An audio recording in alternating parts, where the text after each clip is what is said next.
Ele nasceu em Columbus, Ohio, em 1890, o terceiro de 8 filhos.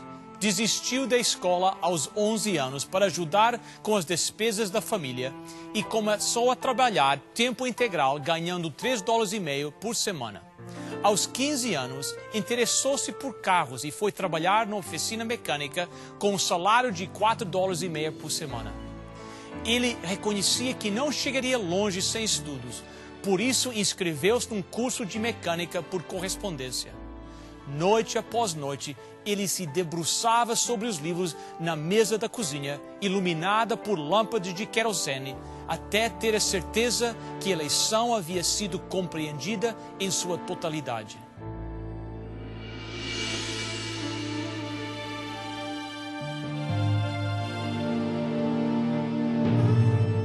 Venceu a prova do tempo.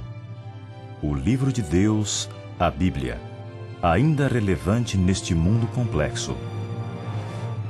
E está escrito, partilhando mensagens de esperança ao redor do mundo. Hoje no programa Está Escrito, o pastor Bill Santos apresenta o tema Resistindo à Tentação. O seu próximo passo já estava programado em sua mente. Um emprego junto à companhia de automóveis Freyer Miller de Columbus. Ele dirigiu-se à companhia. Lee Freyer estava curvado sobre o capô de um carro. O rapaz aguardou. Finalmente, Freyer se apercebeu de sua presença e perguntou: "O que você deseja?" "Só quero informá-lo que amanhã cedo estarei aqui para trabalhar", disse o rapaz. "Quem o empregou?" "Bem, até agora ninguém, mas vou iniciar o trabalho amanhã de manhã. Se eu não servir para nada, então o senhor poderá me mandar embora." No dia seguinte, cedo de manhã, o rapaz voltou à companhia de carros. O Sr. Freyer ainda não havia chegado. Notando que o chão estava imundo com sujeira acumulada, graxa e fragmentos de metal, o rapaz pegou uma vassoura e começou a limpar o local. O futuro do rapaz era previsível. Ele chegou a ter reputação nacional como piloto de carros de corrida e especialista em automóveis. Ele foi o piloto principal na Primeira Guerra Mundial. Mais tarde, ele fundou Eastern Airlines. O seu nome, Eddie Rickenbacker. É surpreendente o quanto resultou de um começo aparentemente sem sucesso. Jacó aceitou o fato de seu filho estar morto. Para os irmãos, José havia desaparecido para sempre, talvez já morto. Mas, na realidade, José estava bem vivo. Nós encontramos na história em Gênesis capítulo 39, versículo 1. "E José foi levado ao Egito, e Potifar, eunuco de Faraó, capitão da guarda, varão egípcio, comprou-o da mão dos ismaelitas que o tinham levado lá." José encontrava-se num país e cultura que não conhecia, cercado por um idioma que não entendia. Esse rapaz, amado por Raquel e favorecido pelo pai Jacó, foi vendido como um simples escravo. Ele estava em uma situação aparentemente pior do que a do buraco em que os seus irmãos haviam colocado. Imagine só, ele havia sido agarrado pelos seus irmãos sem aviso prévio, destituído da linda capa e jogado num buraco sujo e escuro. Ele saiu dessa situação para ser vendido como escravo para comerciantes grosseiros e levado pela caravana a uma terra distante. Ali, ele foi vendido como uma mercadoria barata. A mudança e ajustamentos que ele teve que encarar devem ter sido enormes. Lemos o relato em Gênesis que ele foi vendido para um homem chamado Potifar, capitão da guarda. Algumas traduções o chamam chefe dos executores. Não importa qual o título conferido a Potifar, esse era um homem com o qual não se podia brincar. Era um homem com experiência militar e poder sobre a vida e a morte. José não somente se ajustou à sua nova situação, ele saiu-se muito bem nela. Esta foi a razão principal. Gênesis 39, versículo 2. E o Senhor estava com José. Esta frase aparece muitas vezes na história de José e é a maior razão pelo seu sucesso. Continuando no versículo 2. E o Senhor estava com José e foi varão próspero e estava na casa do seu senhor egípcio. Vendo, pois, o seu senhor, que o Senhor estava com ele e que tudo o que ele fazia, o Senhor prosperava em sua mão, José achou graça em seus olhos e serviu-o, e ele o pôs sobre a sua casa e entregou na sua mão tudo o que tinha. E aconteceu que, desde que o pusera sobre a sua casa e sobre tudo o que tinha, o Senhor abençoou a casa do egípcio por amor de José. E a bênção do Senhor foi sobre tudo o que tinha, na casa e no campo. E deixou tudo o que tinha na mão de José, de maneira que de nada sabia de o que estava com ele, a não ser do pão que comia. E José era formoso de parecer e formoso à vista. Que promoção enorme! De escravo comum, provavelmente um entre dezenas de escravos da casa de Potifar, para governante da casa do militar mais importante do Egito. A situação ainda melhorou, pois através de José, Deus abençoou a casa de Potifar e seus bens. Grande sucesso promove grande confiança. José certamente prosperava. Potifar deixou tudo nas mãos de José. Lemos, ele não se preocupava com nada, somente com a comida que comia. Isso é confiança. Aqui está um escravo que mereceu seu direito de respeito e confiança. Como resultado, Potifar entregou tudo a ele. Entendo que José determinava sua própria agenda, organizava os bens de Potifar, administrava suas finanças. Potifar colocou tudo nas mãos de José. O Espírito de Deus, que orientou todos os textos bíblicos, certamente selecionou suas palavras de maneira sábia e precisa. Assim, Gênesis 39:6 termina com uma sentença significativa e surpreendente. E José era formoso de parecer e formoso à vista. A Bíblia, na linguagem de hoje, disse: José era um belo tipo de homem e simpático. Essas palavras usadas para descrever a aparência física de José aparecem só 4 vezes no Velho Testamento, falando de José, Saul, Davi e Absalão. Quero deixar algo bem claro. Não há nada errado em ter uma bela constituição física e ser bonito, mas estes atributos trazem tentações inagualáveis. Ele era um rapaz que tinha quase tudo: fama, poder, autoridade e respeito. Aqui está um escravo que conseguiu tudo.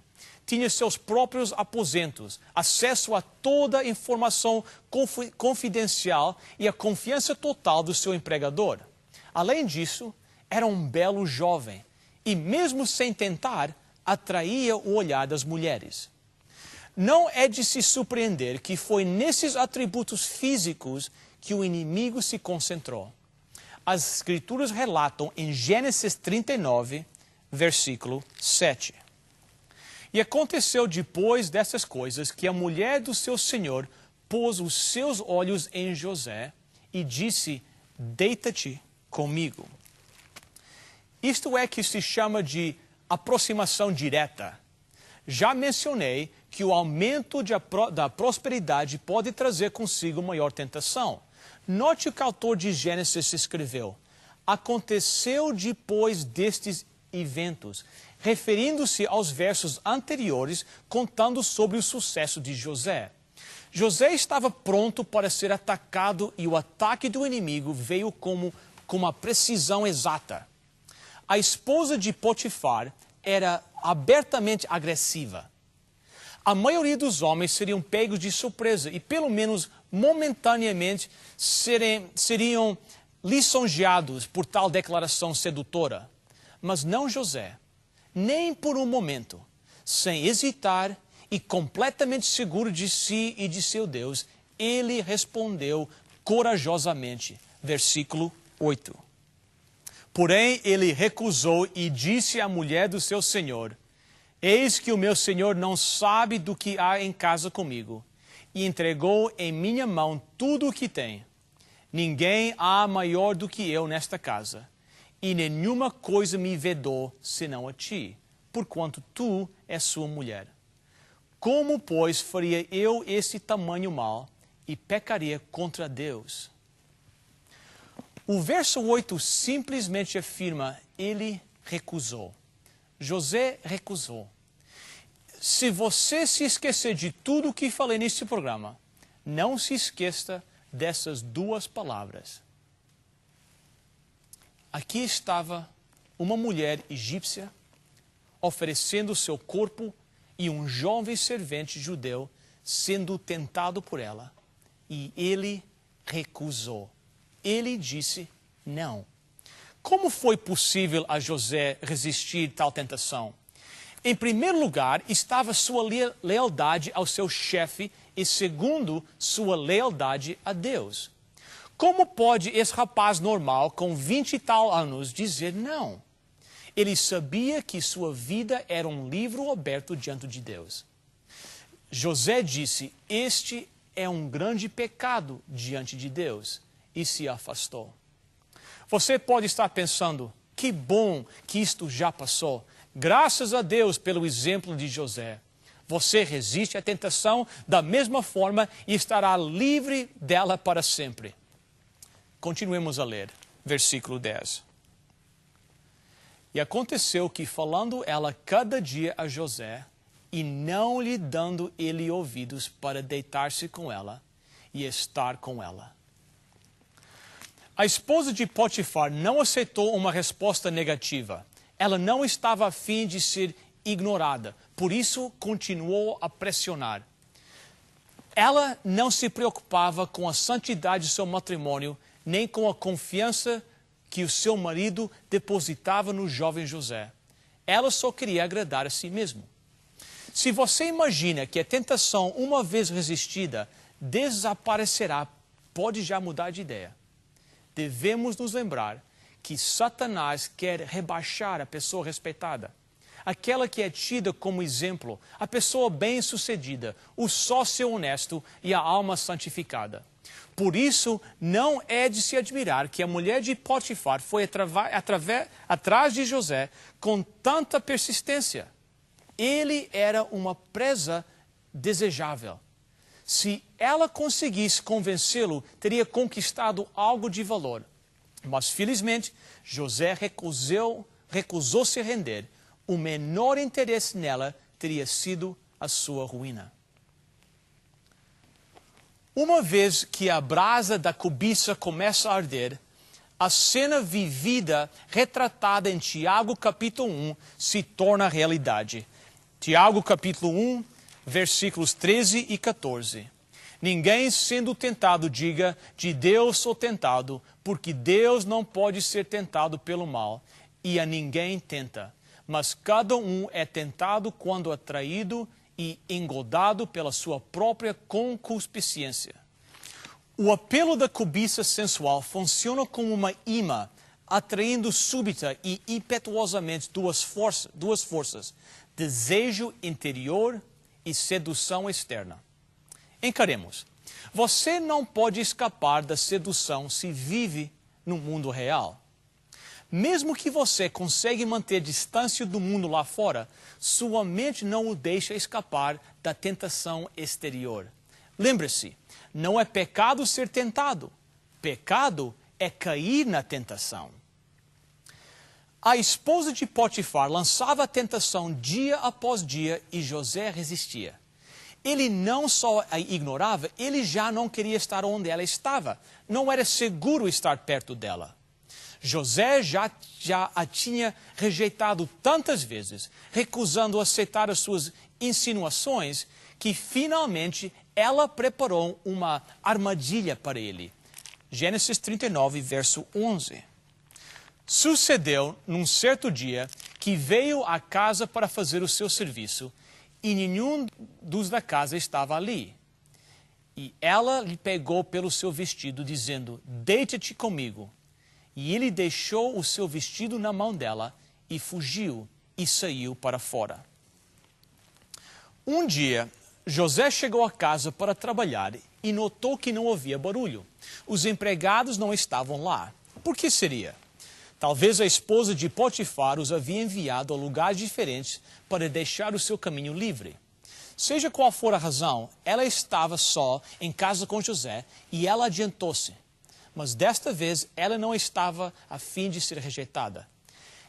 Ela não só fez avanços verbais, como também agarrou a José.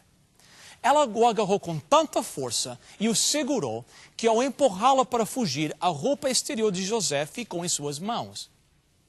Que imagem clara, que conselho bíblico forte. Quando a Bíblia adverte contra a tentação sexual, ela dá uma ordem: corra. A Bíblia não nos ensina a discutir com a tentação. Ela não ensina a pensar sobre o caso ou recitar versículos. Ela nos manda fugir. Você não cairá em tentação se estiver fugindo dela. E isso é exatamente o que José fez. Ele correu. Ele fugiu para a rua e a esposa de Potifar foi deixada segurando a roupa de José, rejeitado uma vez mais e furiosa. As palavras conhecidas de William Congreve tornam-se realidade. O céu não tem fúria como a do amor transformado em ódio, nem o inferno contém o ódio como o de uma mulher rejeitada. A cobiça da mulher de Potifar transformou-se em ira. Primeiro cobiçou a José, depois o desprezou, acusando-o de estupro. Gênesis 39, verso 13. E aconteceu que, vendo ela que deixara o seu vestido em sua mão e fugira para fora, chamou aos homens de sua casa e falou-lhes, dizendo, vede, trouxe-nos o varão hebreu para escarnecer de nós, entrou até mim para deitar-se comigo, e eu gritei com grande voz. Agora essa mulher rejeitada queria vingança. Para conseguir isto, ela arquitetou um plano falso contra José, usando uma evidência falsa, sua roupa. Verso 16. E ela pôs o seu vestido perto de si, até que o seu senhor veio à sua casa. Então falou-lhe conforme as mesmas palavras, dizendo, veio a mim o servo hebreu, que nos trouxesse para escarnecer de mim. E aconteceu que, levantando eu a minha voz e gritando, ele deixou o seu vestido comigo e fugiu para fora. E aconteceu que, ouvindo o seu senhor as palavras de sua mulher, que lhe falava, dizendo, conforme essas mesmas palavras me fez teu servo, e a sua ira se acendeu.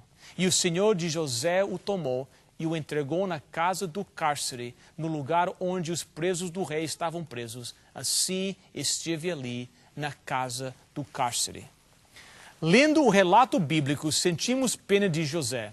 Se José merecia um prêmio, este seria o momento para tal. Deus recompensa-o por dizer não. Recompensa-o por fugir e não ceder à tentação. Mas ainda não chegou a hora para Deus. Deus não é como nós. Ele, com paciência e fielmente, trabalha usando métodos diferentes dos nossos. Deus vê longe e soube trabalhar na vida de José a fim de prepará-lo para coisas maiores no futuro. Desta forma, Deus se mantém silente, mesmo havendo evidência, apesar de falsa, contra José. Veja como a conspiração contra José se desenvolve. Na aparência, é de cortar o coração. José estava completamente inocente, mas as evidências eram contra ele. A esposa de Potifar tinha sua roupa nas mãos e tinha poder para manipular a situação. Ela usou de tudo para colocá-lo na prisão. Imagine o que passava pela cabeça de José nesta altura. Ele não era somente inocente, ele havia resistido à forte tentação várias vezes. Ele não havia lido Gênesis 41, portanto, não conhecia o resultado dessa situação. Não imaginava que, depois de alguns anos, ele seria o primeiro-ministro do Egito. Só o que ele sabia é que ele fez o que era certo e sofria as consequências como se fosse um criminoso. Os dias passavam e se transformavam em meses. Uma vez mais ele foi rejeitado, injustamente esquecido e não teve qualquer ajuda. De alguma forma, em meio a esta situação injusta, José sentiu a mão de Deus em sua vida. Verso 21. O Senhor, porém, estava com José e estendeu sobre ele sua benignidade. Você notou a frase? O Senhor estava com ele. A mão de Deus estava sobre José e o relacionamento era recíproco. José também obedeceu a Deus. Ao invés de estar bravo e rancoroso, José continuava a servir a Deus. Como resultado, ele prosperava mesmo na prisão.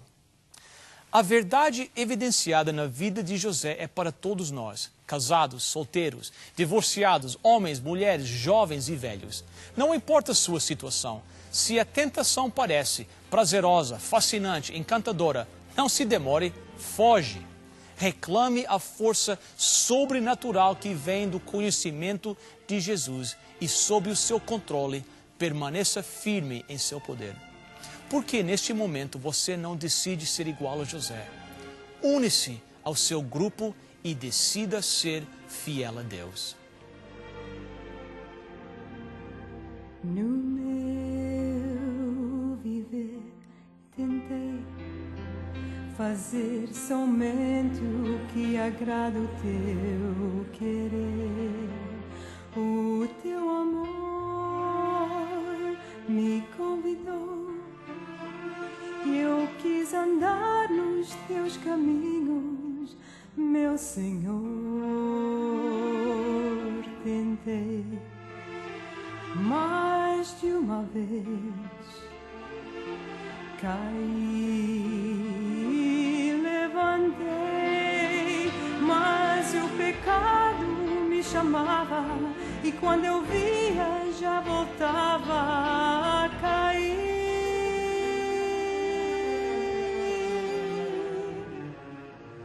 E agora que pensei que aqui era meu fim, me dizes que não me condenas e de novo me convidas para seguir.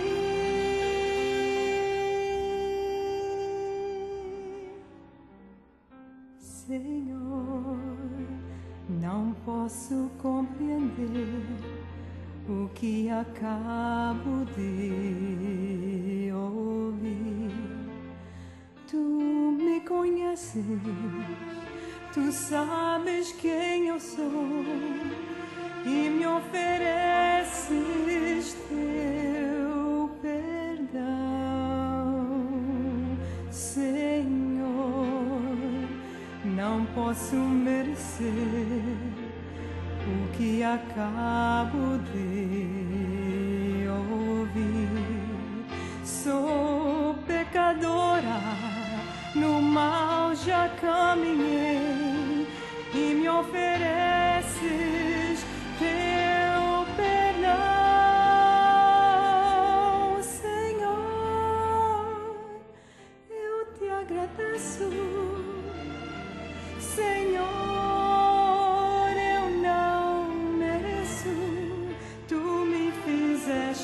ver que ainda posso ser tudo o que sempre desejei. Senhor, eu te louvo. Senhor, eu te adoro. Senhor, quero amar tudo aqui. Senhor, eu te louvo. Senhor, eu te adoro. Senhor, quero amar-te para sempre.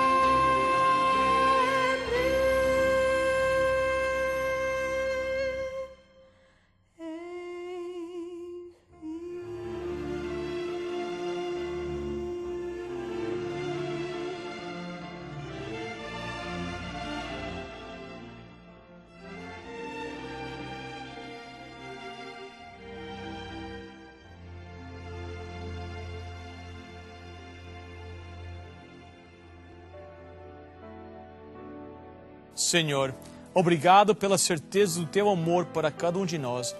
Obrigado pela certeza da Tua proteção. Tenha misericórdia de nós.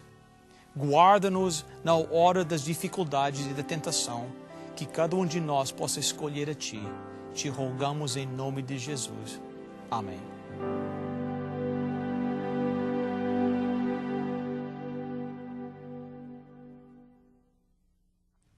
Vivemos sob inquietação e dúvidas, colapso moral, valores reais demolidos.